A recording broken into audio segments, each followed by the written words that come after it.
Hey, welcome to the show. Stay right there because we got a great interview with guitarist Joel Hoekstra coming right up. But real quick, if you can, make sure to subscribe to the show wherever you listen or watch.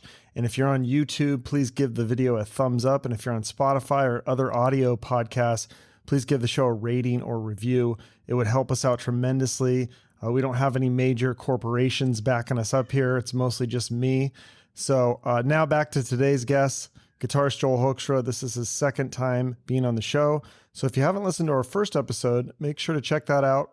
And today we're going to talk about his new project, Iconic, with Michael Sweet from Stryper. Plus, we're going to talk Whitesnake, success, sports, and a lot more. So stick around.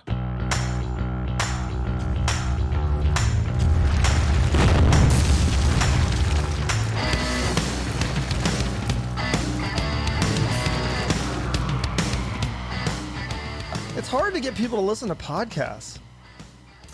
Yeah, I mean, there's a lot of them nowadays too, right? I mean, it was like during COVID, all the people that were even, like well-known started their own, right? Because they're like, oh, I got nothing else to do. Let me start a podcast. Yeah. So then I'm going up against like the John Krasinski's from The Office and like, these like A-list celebrities are like, yeah, I'll just start a podcast, like Conan O'Brien and stuff. Like, oh, great. That's fair. That's a fair playing field. So, but it must be the same with music, right? I mean, it's so competitive trying to get people to listen to music. Yeah, I mean, I guess so. It seems to, be a little easier to get people to check out the videos these days, though, for whatever reason. I think people are more acclimated. During COVID, certainly, that like couple of years where everybody was like in front of their screens, it was easier to get people to press click on a video than it. Oh, so the videos, like YouTube video, does that do better than like the streaming, the Spotify's and things? I feel like the videos that came out over the last couple of years all seem to be, at least on my end, I don't know, they seem to get more views than stuff that was released, 5-6 years ago or whatever. What's more lucrative for you, or does that even matter? Like, do you get more income from the YouTube or the Spotify? Neither. Dude, there's not a magnifying glass powerful enough to calculate anything that would matter with any of that. Yeah, I mean, it's really. Yeah, I mean, it's that. I mean, YouTube essentially is a streaming service too, just like Spotify or whatever. So people have usually in the public right now are kind of clued into the fact that Spotify hardly pays artists anything, and so YouTube's in the same boat. Yeah, because Spotify for podcasters, like I don't get anything from the audio, but I do get something now from YouTube. Once you hit 1,000 subscribers, you can get paid per download. It's not a lot, but it's something. And so it's like a start at least. Yeah. I mean, it's just the amount that you get, I think, from all these streaming services for, if people listen to your song on YouTube or something, it's really, really tiny. So it's better. Obviously, it's better if you can sell a physical. You have physical copies of this CD, the new Iconic one. I actually don't yet. Hopefully the label's going to send me some. I forget what was in my deal. But they are going to make it, right? Oh yeah, there's definitely physical product available. Yeah, they made vinyl. Vinyl's a big one too. It seems like that's like they made vinyl, so you can go to the Frontier site for that if you're. But yeah, I actually do not in my own home yet have a physical, like somebody asked me for a copy of this the other day. And I was like, I don't have one, man. Wow. What was even funnier is I just strictly because now this isn't on anything with the label. I've just been so unorganized. I actually don't even have a proper digital copy of the mixes downloaded yet. I listened to them off a site for a while where they had them, and I was like, was giving my thoughts on the mixes and all that stuff, but I forgot to click download and never download it. And so now that page is gone, and I went to go listen the other night, and I'm like, oh, I can't listen to it. It's gone. Oh, that's crazy. Yeah, so this comes out on June 17th, because I don't even think I could listen. I didn't get an advance copy. I've only heard the single, Nowhere to Run, which is an awesome single. It's a great riff. Oh, thanks, dude. Yeah, I'm at the point with you now. I gotta wait. I think I gotta wait till the album's available to be able to hear it. Yeah, I mean, it's it came together. Obviously, it's something that Frontiers got together. They wanted to have a group of classic rock musicians around Nathan James, who's a great young singer, kind of up and coming, with his band Inglorious, and I think Michael Sweet and I came to mind as guitarists because we talked forever about doing a project together. Michael and I were like, it's gonna happen this year, and it just kind of like took a while, but anyway, they thought of us, and so that was sort of the beginning of things right there. It was Nathan, Michael, and myself, and then they said, and we'll go find a drummer and a bass player, and I kind of thought, okay, well, have fun with that, the label. And I just figured it'd be a couple people I didn't know, and then lo and behold, it was Tommy Aldridge, my bandmate from Whitesnake, and Marco Mendoza, who played in Whitesnake in the past as well. So both of whom are friends of mine, and they really like playing together. Tommy and Marco have always enjoyed hanging out and playing together. So they work well as a rhythm section. So it's kind of interesting because as much as this is like a new project or a new band, whatever we're going to call it, it kind of feels like I had already worked with Nathan like in T.S.O. and co-writing with him. I'd co-written with Michael, obviously been in a band now with Tommy for 8 years, and Marco I've co-written with Alessandro Del Vecchio, the co-producers. So it's like I knew everybody involved. It was like we got together for the video photo shoot, and it wasn't like meeting anybody. It was kind of like hanging out with friends that I already knew. Okay. So then how did you write? Did you write together, or did everyone kind of bring their own stuff, or? Yeah, that was something like out of the gate. I was like, well, let's try and get everyone involved. Like, so it's not just like, one person saying, well, here's how the songs are going to go. I was like, it should be collaborative. We got a lot of cooks in the kitchen. So the way we ended up breaking it down was that I wrote the guitar riffs basically. But Michael wanted to do it with me the way he did it with George Lynch, where George would send him like riffs at a certain tempo that maybe he had in mind what section it would be, but it wasn't in song form yet. And then Michael took my riffs and then put them in song form. And if it needed an extra riff here or there, or it needed like, less of something there, it was basically like, putting it together in Pro Tools in song form, my riffs. And like I said, he did add some of his own. And then from there, that went on to Alessandro and Nathan, and they wrote the lyrics and vocal melodies. So it was collaborative in the end. I mean, everybody got like a hand in it. It's cool for me that at least like my guitar riffs are on it, and every band or project has its own level of involvement that you can go with. Obviously my Joel Hoekstra's 13 thing, I'm like, the dictator, man. I'm like writing the lyrics and the vocal melodies and all the music and everything. And so obviously something like this, you've got to be willing to go like, all right, let's try it and see how it comes out. You've got to be willing to give up the reins on some of it. So I think it's cool. I got to do the guitar riffs, and that way it still sounds like I have my personality in there and my influences in there. And so there you go. That's how I read it. That was like the longest answer ever. Sorry. I love it. It's great. It's good stuff. It's very, because I didn't realize Frontier put this together. I thought it was like you guys, hey, let's start it. So Frontier basically like constructed this band. That's interesting. Yeah, Frontier's really I think it started out almost as like hey, this is like a Nathan James project. Yeah. Okay, cool. Like I said, Nathan had asked me to co-write with him on a couple of the Inglorious albums. So I think like three co-writes of mine have been on their albums. And so, we've always got along great. I saw him at T.S.O. rehearsals for a couple of years when he was doing the West Band, and so, it sounded great. And Michael has been a longtime friend. I mean, and really one of the hardest working, nicest guys in the business. So that sounded like a lot of fun to me. And then suddenly it was like, wow, this took like a weird turn when we got Tommy and Marco now. It sounds very Whitesnake all of a sudden, but I think there's some elements of that in there, but I think in general it's more of just like an 80s throwback. It's an 80s throwback presented in 2022 style. Okay. Is that kind of what because you're trying to you try to stand out from other musical acts, or are you just trying to do that 80s throwback style and just do it really well?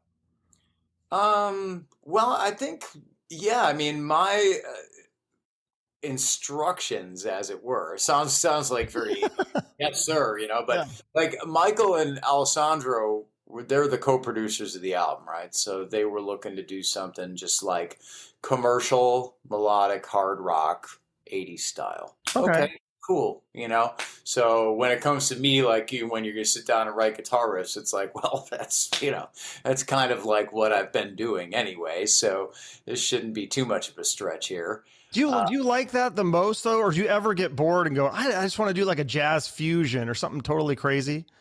I mean, I had my solo albums out years ago that were more along those lines, and Yeah. I had the VHF project in recent years that was more like psychedelic instrumental rock, and so I think as far as like, what a lot of people do in our scene, I definitely have, stretched the boundaries. I mean, if people Mm-hmm. listen to like "The Moon Is Falling" from me, my one of my solo albums, they'd be like, "Oh, really? This is like, the same dude." So, you never know. I mean, someday I may get into more artistic stuff. But it makes a lot of sense right now to release a lot of the hard rock stuff. Well, that's the scene I'm in and Mm-hmm. Mm-hmm. known for. That was the problem I had initially. That was the need for the Joel Hoekstra's 13 albums because, I mean, I had these solo albums out there were like instrumental jazz fusion almost, with Undefined and The Moon Is Falling, and I had an acoustic CD, and so people were getting to know me in these bands that I was in, at the Yeah. time, and they'd go get my solo albums. They'd be like, okay, you got any rock solo albums? Right. That makes sense. It's like, yeah, all right, I'll get cracking on that because I did want to do that. I mean, the Joel Hoekstra's 13 stuff, that's stuff that I always wanted to do. I was like, I definitely want to release some cool rock albums where I'm kind of the guy, writing everything. And Yeah, so, this song, though, I mean, like I said, I've only heard one song off this project, but it's in that kind of vein of, like you said, the 80s throwback, like hard rockin', but with a modern twist. I don't think it sounds sonically, especially, really high tech. yeah, that's the thing is people say like, oh, it sounds really 80s, but then if you really A-beat it against 80s stuff, you could easily tell the difference. If you said which one of these albums was made in 22 and Mm-hmm. which one of those was made in 1986 or whatever, and you could go, oh, I can totally tell. Yeah. There's always going to be elements of like the modern day in this stuff, but in general, I mean, if you're a fan of like the 80s hard rock, the melodic hard rock, it should definitely be a record that you're going to like. I mean, there's a lot of talent on it. I think like Nathan's voice even is not like your stereotypical 80s singer. I don't think he really sounds like an 80s hairband singer. I mean, he's got like a warmer tone to his voice. He's more R&B based to a degree. Hmm. Like, he can do blues riffing with his voice, which a lot of those guys were not. That was not in their wheelhouse.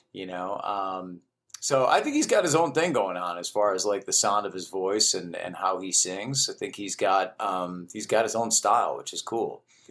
Um, I mean, it's a good album. I think it's a very consistent listen. Like when I was listening through the mixes, it would get to every song. I go, oh, I like this one. And then I get to the next one. Oh, I like this one. But there was never a song where I was like, oh, I don't want to listen to this one. Let me get past this one. The songs that are different and that stand out are the ones where Michael swaps off lead vocals with Nathan Hmm. here and there. So there's a couple of those. And not just singing the background vocals, but actually trading leads. And then we do that on lead guitar on a couple songs too, kind of Iron Maiden style or whatever, where we Nice. pass it back and forth. And then there's lots of harmony solos, which we kind of figured right out of the gate. I mean, Michael's known for that in Stryper, and Right. I'm obviously in a couple bands that have had a lot of that stuff, Whitesnake and was in Night Ranger. So, I love all the harmony. I love all that stuff, man. Those like Scorpions harmony leads and stuff. I love that stuff. Absolutely. So we did a lot of that on the album too. Now, will you be doing live shows or touring with this band at all? Um, So my statement is that I'm always willing to do whatever it takes to promote these, and get out there. So I'd definitely be willing to do live shows. Now, I must say that I have a year that's like complete insanity. I mean, we just wrapped up rehearsals here for Whitesnake and starting the farewell tour. Mm-hmm. We're doing, Ireland and Scotland here coming up out of the gate, and the UK and Europe. And there's a lot of dates that haven't been announced yet that are happening this year. And then I have T.S.O. at the end of the year. So I'm pretty much looking at a really full year, and I think that this farewell tour will go into next year for us to be able to hit all the territories that David wants to hit. Yeah, I was going to say, because last time I had you on, I was asking about the U.S. tour, and you're like, well, you would assume that we'd hit the U.S., but I'm looking at the website, and there's still no U.S. dates on that website. Well, I mean, good things come to those who wait. Okay. I hope I've never seen Whitesnake, so I'm like, I guess this has got to be it. It's now or never. Yeah. It's a really cool, it's a great sound lineup in rehearsals. Everybody, adding in Dino on second keyboards gives us another really strong backing vocalist, and he's an awesome keyboard player too. And Tanya's a really great bass player. She's got great pocket and great feel. So the band is sounding really good in rehearsals, and obviously Tommy Aldridge is always killing it back there, and Reb is ripping it up on the other side of the stage. So, we got a great lineup, and looking forward to getting out there. And yeah, I think obviously we're not going to do a farewell tour without doing U.S. dates. Okay. Everybody can rest assured that they're coming. Yeah. So why is they retire? Why is Whitesnake retiring? Because everyone I've heard, I've never seen Whitesnake, but everyone tells me David Coverdale still got the chops. He can still sing and scream. So what's he going to do with retirement? What's he going to do with his life now? I don't know. David will find a way to stay busy and productive. He always does. I'm sure there'll still be a lot of dealings business-wise with Whitesnake in terms of what he wants to do. I think he's just looking at like not wanting to go out and tour the world. I think he's getting to the age where he's feeling like that's a bit much for him, and kind of mind. So, what about a residency? A residency in Vegas or something like that? Then you wouldn't have to tour. Yeah, I don't know. You'd have to ask David. Okay, let's get him on the show. I've done them with Cher, and those are great. They're very easy. I mean, you do 3 shows a week and no travel. It's amazing when you're a touring musician and you go to do that, and you're like, oh, you mean I could just hang out in this hotel room for the next month and like go downstairs and play a show 3 times a week? It's a pretty easy gig, Yeah, that's amazing. And it's like there's more bang for your buck in Vegas. Well, it used to be cheap. I just was there this weekend, and seemed like it was really expensive. But sometimes you get better than cheaper than LA and in New York, I would think. Mm-hmm. Yeah, definitely. I enjoy Vegas. I like it out there. So I'm not in a situation where I can necessarily move there, but I like it there. It's cool. I like that it's easy access to that airport. You can fly direct to most places out of there. No state income taxes. Right. That's a good one. Boys and girls. Yeah. So Whitesnake, iconic. Joel Hoekstra's 13. T.S.O. Are you still doing shows with Brandon Gibbs? Yeah. We went out and did a couple, a 3-show run maybe a month or 2 ago, and I think we've got another 2-3 show run coming up later this year on one of my breaks. And so, yeah, I try and keep that going too. Brandon's a great guy, and we have a lot of fun on those, and those are casual and give the fans an opportunity to say hey, usually kind of little bit of a smaller thing to come see us in a bar with 75 people as opposed to an arena or something with one of these other big acts, or so yeah, they're fun. Brandon's a great dude. What do you like playing better, the smaller ones or the bigger ones? That's probably you probably heard that question a million times, but yeah, I mean, realistically, probably the bigger ones, because you get the opportunity to go do it. But it is cool to go back and play smaller shows and have the opportunity to, that's where your diehard fans turn up, right? Mm-hmm. So when you go to when I go to play with Brandon and I go to play for 50 people somewhere, that's the people that are there are like my biggest fans, right? Yeah. They're not the ones that are like, all right, let's go see Trans-Siberian Orchestra, let's go see Whitesnake. They're kind of like, hey, let's go see Joel. He's going to be playing at this little bar, Right. you know. So, yeah, there's something cool about that, and so that gives you an opportunity to be able to say hey with everybody. Yeah, because like as a spectator, someone in the audience, it's so much cooler to be in the unless it's better to be in a small club unless you have like really good seats to the arena. Because when you're in the back of the arena, it's like, oh man, this is tough. Like, I mean, you're watching the show on a jumbotron. Yeah, there's, the big shows though, it's like, yeah, gosh, it's hard to, it's, you have to recognize the fact that most people don't get the opportunity to ever play those shows. So there's something special about appreciating the moment of going like, wow, we just played for 10,000 people or whatever, in an arena. That's, I really enjoy that. I mean, That's it's amazing. No, amazing. that's super cool. It's an amazing thing to be able to do that in your life and just to be lucky enough to get to do that because there's so many people that dream about doing that someday. And so I think that's, you can't just like blow that off. And No, absolutely. That's super cool. Like, do you think that there are people that resent you because of that, though, because of your success? Like, because it took a long time to get to that level. Like, you didn't start out playing arenas. It took years and years of hard work. I think I don't know that people necessarily. Well, I don't know. That might be strong wording. There's always some people that are like that, but I like to think of myself as one of the guys that doesn't take it for granted. So I don't get much of the hate directed at me. I think there's a lot of people that do like take it for granted if they get that too easily and early in life. But it took me forever, it took me forever like to be able to do all that stuff of like busting my ass and working super hard every day on guitar and play, I mean, I've been at this a long time, man. By the time things kind of worked out for me, I'd already had enough to.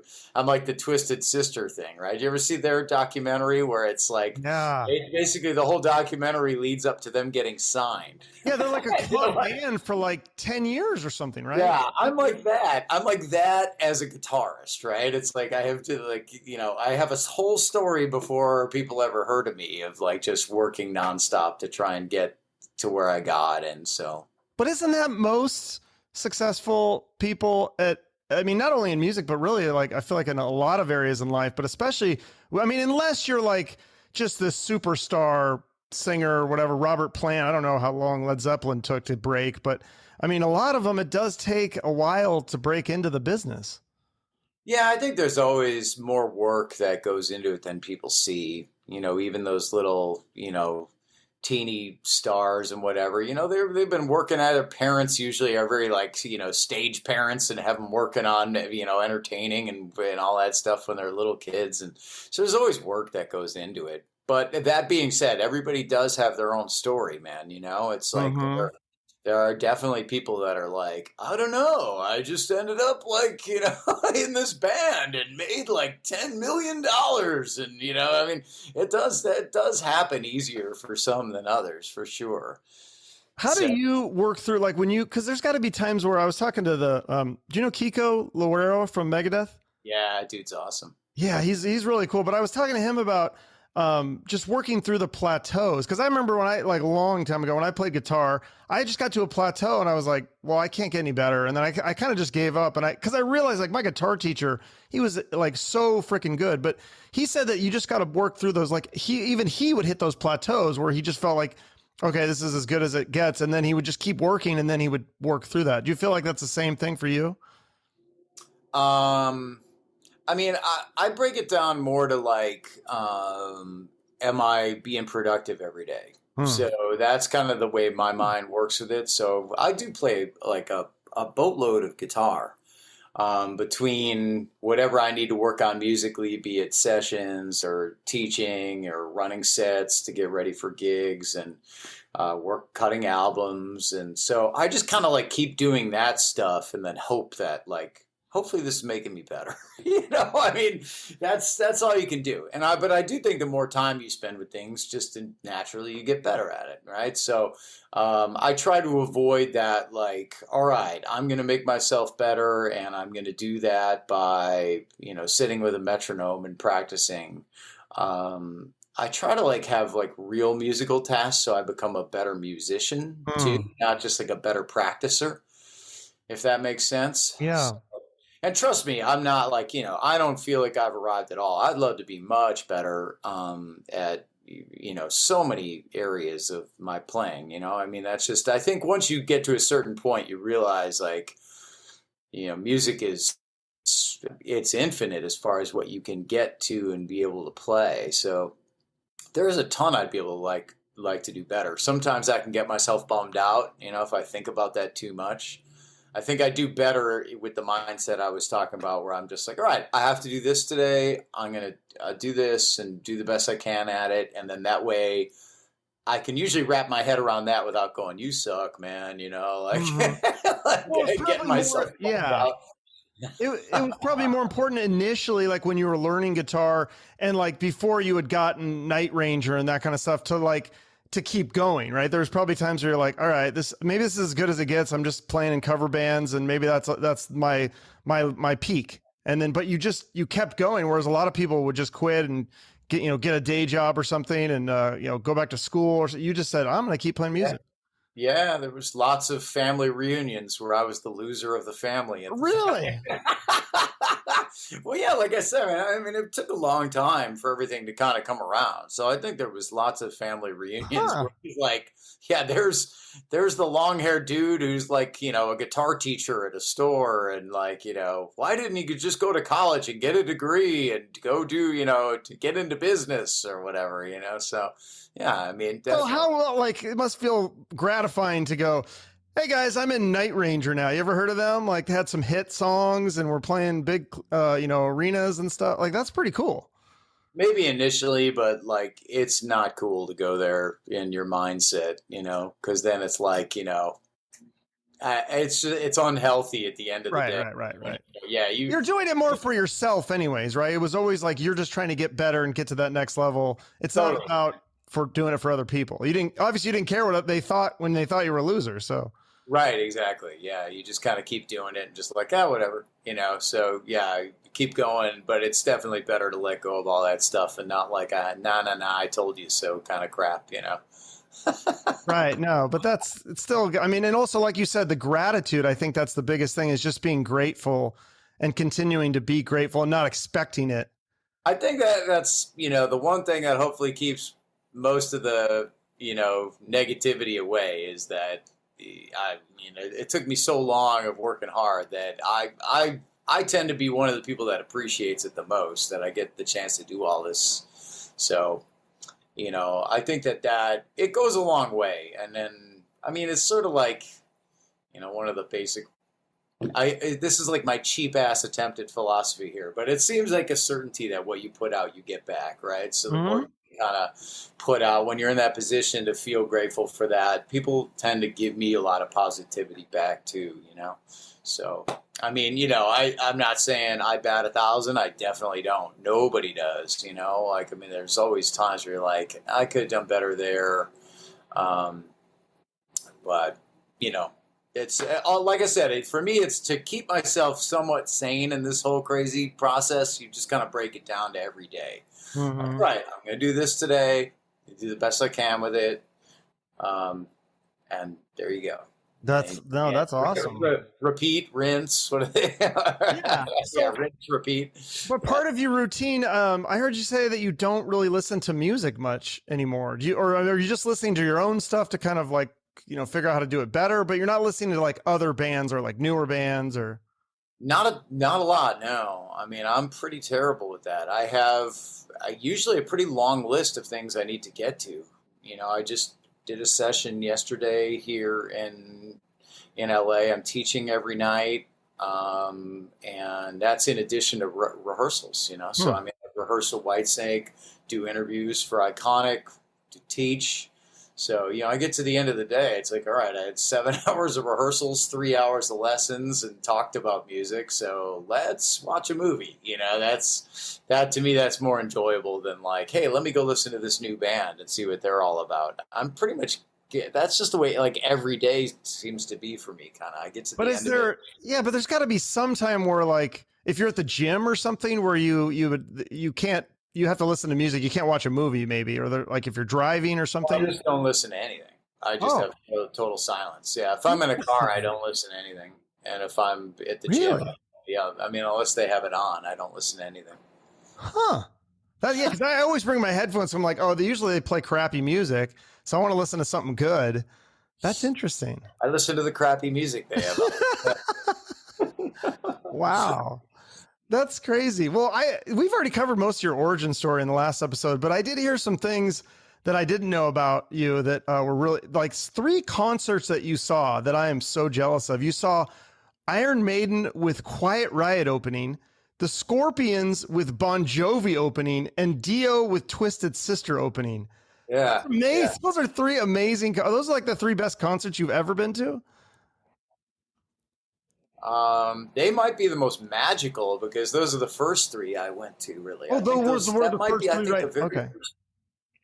Those were the first 3 concerts that I went to when I was a kid, right there, sort of in order. So, yeah, those would probably hold the most magic in my mind in terms of, how cool they were. And so, yeah, I mean, that's a neat feeling nowadays to get to eventually know most of those people. Like, that's sort of the story of the last 15 years of my life, basically, is going through the process of getting to work with and know all the people that were my musical heroes growing up.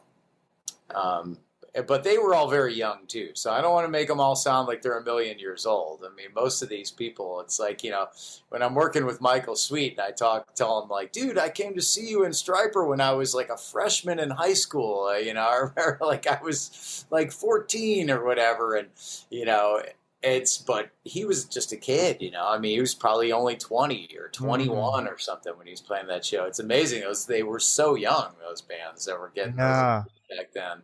Yeah, like Skid Row, I think Sebastian Bach was like 19 when they had their first album. They were just kids. Mhm. It's amazing. So, but really great for their age. It's amazing what playing live a lot will do when you're you're young. Kids don't have the opportunity to do that these days. No, I know. Well, it's hard I would think it'd be the hardest for singers in these bands that like with Bon Jovi. Did you see you must have seen the news story about that, about, oh, Bon Jovi had a bad show and he should retire and he should hang it up because his voice cracked a little bit, I think, during one of the songs. And like, what are your thoughts on that? Because it sounds like David Coverdale doesn't have a lot of that issue. Um, uh, I mean, I didn't really check. I don't know the clip. I can't really comment on it, Hmm. but I mean, people can't expect older singers to sound like they're 20. I mean, that's just that seems to be common sense right there. So I'm sure everybody's doing what they can to give the fans the very best possible show they can, and there's nobody that's up on stage going like, well, screw them, we don't care, whatever. Like the show, it's everybody's wanting to play the very best show they Hmm. can. So I mean, I suppose if fans don't like the way a certain band sounds, they can always not go. That sounds Right. that sounds cold hearted, but I don't mean it to come off that way. But No, but that's what Eddie Trunk always talks about that too. Like with Kiss, he'd say like, I don't think they should be touring with unless it's the original members. But he's like, but fans vote for it with their wallets. Like, so if people are going and it's making money, why wouldn't they do it? yeah, I don't know. I can't. These bands are around they've been around for a very, very long time. Like when when people start commenting on the fact that a band has had lots of lineup changes, and you go, that band has been around for 50 years. It's like Crazy. I think you probably should expect some lineup changes over the course of that time. So people don't always think that through, and I think they just picture it being the people forever that they saw on an album cover or whatever, and they want it to be that forever. And the reality is, those people themselves probably wish they were that age and looked like that and felt like that, and it probably stayed like that forever. But that's just not the reality, right? I mean, Right. so And sometimes anyway. it's better when they do have some lineup changes. You know, they can get a younger guy that can play better. I don't know. Yeah, I mean, I think that's up to each individual listener and fan to figure out if they like or don't like, and There's you know, certain obviously there's certain musicians that are like part of the sound where you're like, okay, it's not going to sound like the band if it's not the original singer or original guitar player, or sometimes even the bass player or drummer can be a huge. I can't imagine like Red Hot Chili Peppers without Flea. That would be weird without, yeah, yeah, I know. I mean, no. I totally get it, man. I mean, I'm a fan too of bands when I was younger, and like um, a great example would be Queensryche, where I grew up really loving all of those guys, and they're like, what a band, like everybody's got their style and they fit so well together, and great writing and great albums, but Todd Latore's a friend of mine, and he crushes the shit out of it, man, when he sings live. And I'm That's what I've like, heard. well, I mean, am I supposed to not enjoy this show right now? Because this sounds pretty awesome. Does he Uh, sound like Jeff Tate, or does it sound different though? I'd say like a hybrid, like I think Okay. covers Tate great, but I think he's got his own thing too. Um, yeah, I mean, that's just an example of like, okay, obviously I was a huge Jeff Tate fan growing up. So there's always that part of me, but at the same time, like Todd's awesome, man, so like, wow, what am I supposed to do? I don't know. Yeah. Well, you Yeah, said Todd's a friend of yours. Have you ever met Jeff? yeah, I have. And we talked on the phone a couple times, texted, and he's great. I mean, Jeff's a super nice guy too, man, at least in my experience. So, when things go wrong with these bands, it's like I'm not going to be the one to like pick sides and choose sides and all this stuff and be like, I like to give everybody the benefit of the doubt in this business until they've necessarily directly done me wrong or anything. And very few people have. I mean, just don't feel like, in general, those are just band dynamics of people being together for like years and years and years, I think, right? So wait, who did you wrong? Or you don't have to say their name. Oh, come on. You're going to go there. You're going to. Yeah, of course. I'm not going to give you that list. Well, you don't have to give me the name, but can you give me a story? Like what happened? No, man. I'm not going to. No, I don't want I've heard so many stories like promoters a lot of times will like they don't pay the band. That's crazy to me. I don't know how that's even legal.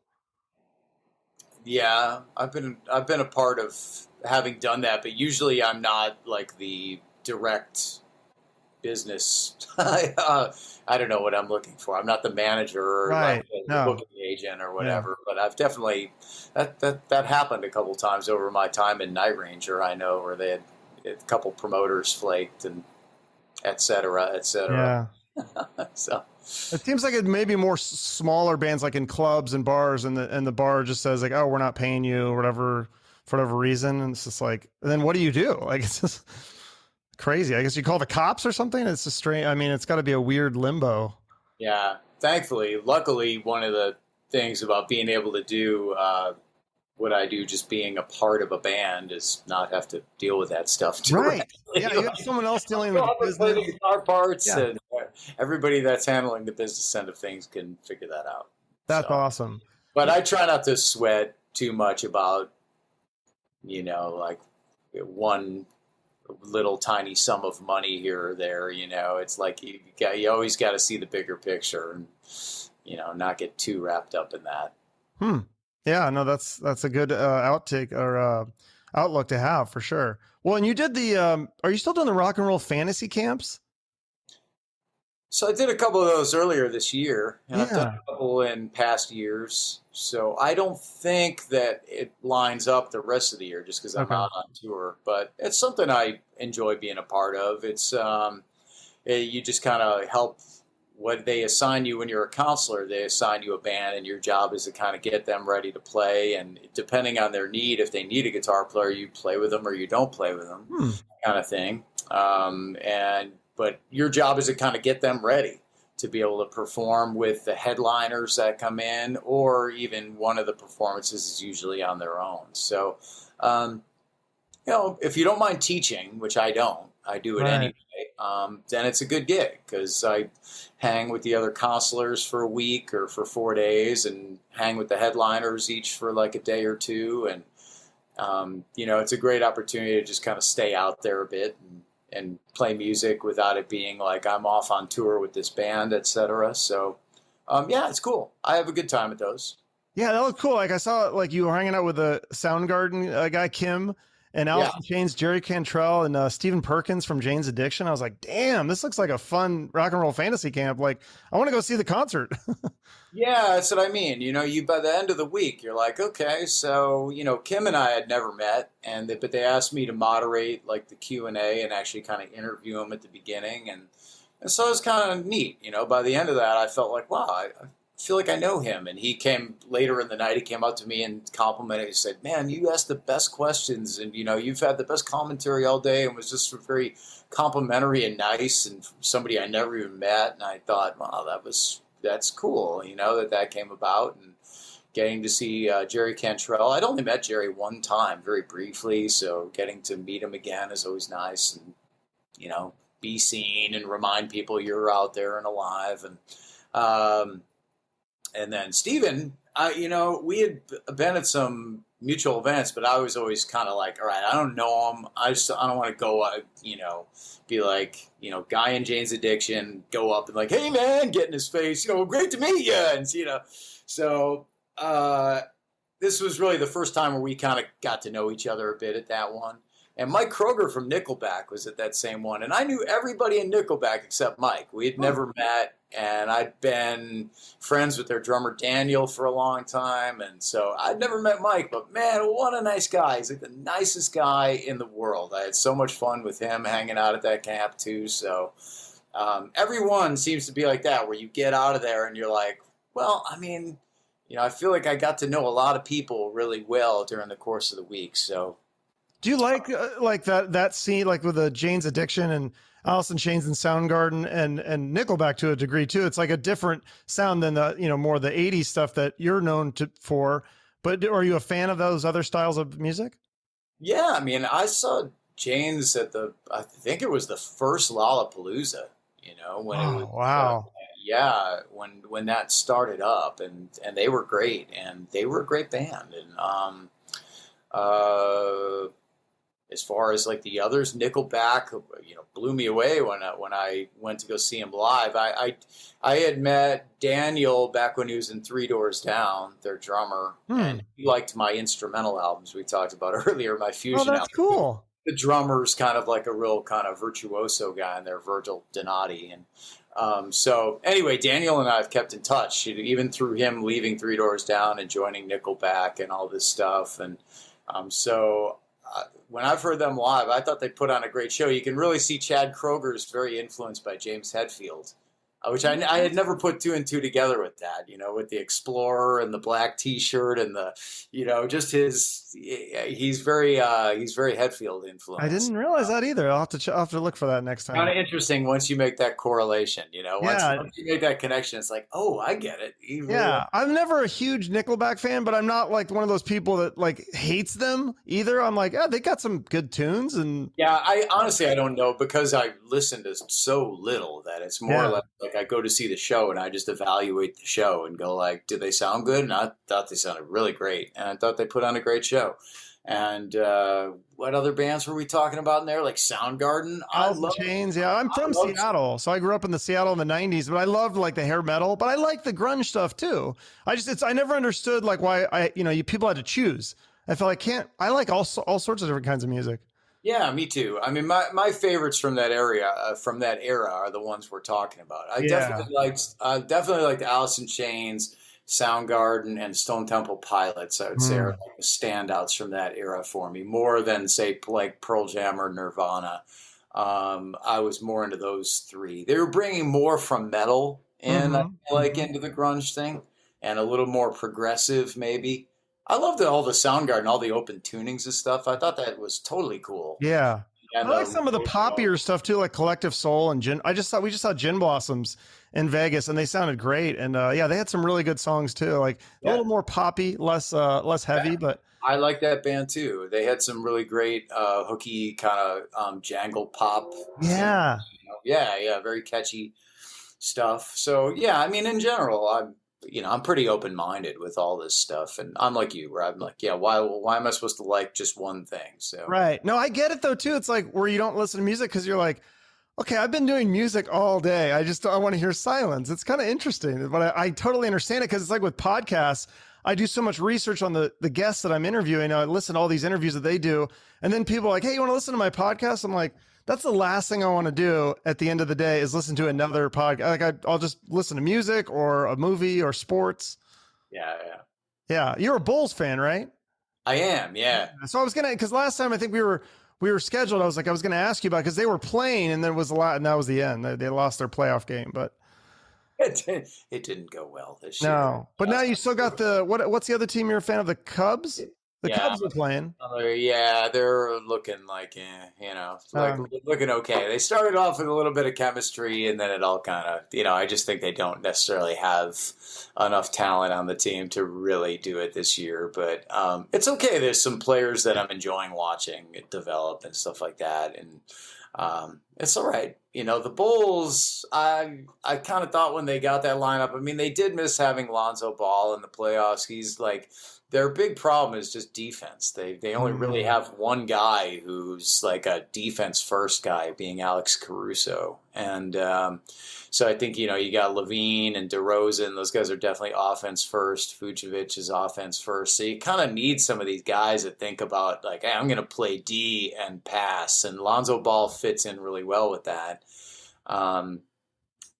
So I think that they'll play better having him back next year. I don't know that it's a championship team though. Still, they're gonna have to figure out what the heck to do. Yeah. Something's got to give there. I don't think it's So necessarily a championship team. Unless no. where you got to revamp. Were you a fan of the Bulls and like the 90s and stuff? Those teams, like that would have been amazing to watch all those games. Yeah, oh, definitely. Yeah, that stuff was really fun. I mean, that was Michael Jordan coming in as just their new draft pick, Well, the Bulls drafted this guy, Michael Jordan. He wasn't Michael Jordan yet. He wasn't, you know, there was a little bit of hype about him. Everybody knew he was going to be good, but they were like, oh, it's a good draft pick or whatever. But there wasn't like it is nowadays where people come in and they're, King James, like when Mm-hmm. in high school or whatever, right? I mean, it's a different level of hype. So it was fun to watch Michael Jordan kind of come in from just being like a draft pick to watch that whole thing happen and Because win. I think he wasn't he not the first draft pick? Like there was at least one team that passed on him and said, "Oh, we're gonna take this other guy. We don't think Michael Jordan's the best person," which is Yeah, crazy to think about. he was the third pick. Yeah, Third, okay, wow. So two teams passed. Hakeem was first, which he was considered to be the top draft pick, and then the second pick was Portland, and they had Clyde Drexler, so they were like, Michael Jordan plays the same position. We got a guy we really like there. Doesn't make sense to draft him, so they drafted Sam Bowie, and he ended up having a career that was riddled with injury and really did nothing as a pro. So that was, forever tortured Portland fans that they made that pick instead of So Jordan. But I mean, nobody's got a crystal ball, man. no, but it's like, Nobody. yeah, it just goes back to that like work ethic thing. Because I think Jordan he just kept working at it and getting better. Like he was originally cut off his high school team, which is weird to think about. But he just he went home and cried. And then he's like, all right, now I'm gonna just start practicing and just keep getting better and better and better. And damn, what a career! Yeah. Oh, yeah. He was trying out for varsity, I think, as a sophomore, and did Mm-hmm. the varsity team. So it's a little bit of an illusion, that story. And then he played on the varsity junior and senior year. But yeah, Michael improved, I would say, steadily throughout. Even when his athleticism was going down, he was getting smarter and figuring out how to still be a good player. So yeah, it was really, I mean, it was fun to watch. It was fun to watch Scottie Pippen get better, and Horace Grant, and there was a lot of very talented players that were a part of those teams that Yeah, it's great. I mean, they won 6 titles, man. Getting to celebrate Yeah. 6 championships when you're following a team is awesome. If the Cubs went and won 6 World Series, I don't know what I'd do. I'd be like, Well, it's amazing that they won one, man, though. They won, was it like 5 years ago or something? They won it. It was crazy. Huh? Oh my God. I mean, I waited for that, and they broke my heart my whole life, and It was like 100 years they had gone or something crazy like that, right? over 108 years. Yeah. Ah, So when they finally won it, it was like, oh my gosh. I mean, it was crazy. yeah. The curse is over. They called it the curse. Was it the curse of the? Wait, was that the one? Was the curse of the Bambino because they had traded Babe Ruth or something? Well, that was the Red Sox. Oh, Yeah. that's right. Yeah, no. Red Sox had traded Babe Ruth to the Yankees, and so Yeah. Was the Cubs the one where it was like a goat walked on the field or something? That's Yeah. so. Yeah, shows you how old the curse was, right? Oh, yeah. It's like, Goat? What the hell are you talking about a goat for? Yeah. yeah. That's So great. they had kicked out. Yeah, I forget the exact story, but they had kicked out a guy who worked for them, or he ran the Billy Goat Tavern, I think, and he had the goat in there, and they kicked him out because of it. And he said, "There will never," I forget what the exact text was that he threw on it, but he laid down some statement: "There will never be a World Series game played in this park ever again," or whatever. Because I think they kicked him out of the World Series, I want to say. Damn. And so it just kind of lasted and lasted and lasted, and they would, there was a couple of years that they were 1 game away, and then they'd lose 3 in a row and not go to the World Series. That happened in '84 and 2003, where it was like, '84 they were up 2 games to none. There was only 1 round of playoffs back then, best of 5, and they won the first 2. It was like, they're going to the World Series, man. Lost 3 in a row. Oh. And 2003 they were up 3 games to 1. It was like, they're going to the World Series this year. It's going to happen. Lost 3 in a row. Oh. Didn't go. That was the year of the Bartman thing, the Steve Bartman, if you remember that moment. No. A fan reached over and interfered with a foul ball that could have been caught. And then once that wasn't caught, it really wasn't his fault. It was actually the bigger problem was that the shortstop made a really crucial error after that moment. But the floodgates completely opened for the Marlins, and they scored 1 million runs in the Cubs game. So crazy. You know your sports. That's pretty cool. Yeah. I mean, that's my getaway. You got to have something else. Cause you go crazy if you're just only doing music. So yeah, that's my getaway for sure. Very cool. Well, thank you so much for doing this. I think last time you were on, we promoted the Salvation Army at the end. Just if people have a few extra bucks after they buy all your music, of course, they could throw it to the Salvation Army. Cool. Yeah, that's great. Thank you. Okay. Yeah. Cool. And I'll put all the website and everything in the show notes, and then I'll tag you on all the social media if you want to share it or anything like that. I will. Thank you so much. Thanks so much, Joel. So sorry about the other day. Oh, no problem. So sorry about that, dude. So it all worked out. All right. Happens to the best of us, I guess, man. Yeah. All right. Well, I'll definitely, hopefully you'll do a show in Phoenix or somewhere nearby where I can drive to and see Whitesnake. I've never seen him, so that'd be amazing. All right, cool. All right. All right, dude. See you later. Cheers. Thank you so much, bud. Bye-bye. Bye. Thanks so much to Joel. Make sure to check out Iconic and all his other work. Follow him on social media for updates. And while you're on there, please give me a follow or the show. I will post short preview clips of the show on Instagram and TikTok. So check those out and check out some of my other interviews. I've had lots of other great musicians, including other guitar players like Steve Stevens, Paul Gilbert, Andy Timmons, Bumblefoot, Kiko Loureiro from Megadeth, and tons more.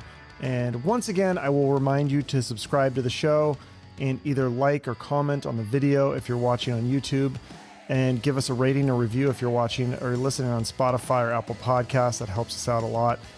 Thank you so much for taking the time to make it all the way through. Have a great rest of your day, and remember to shoot for the moon.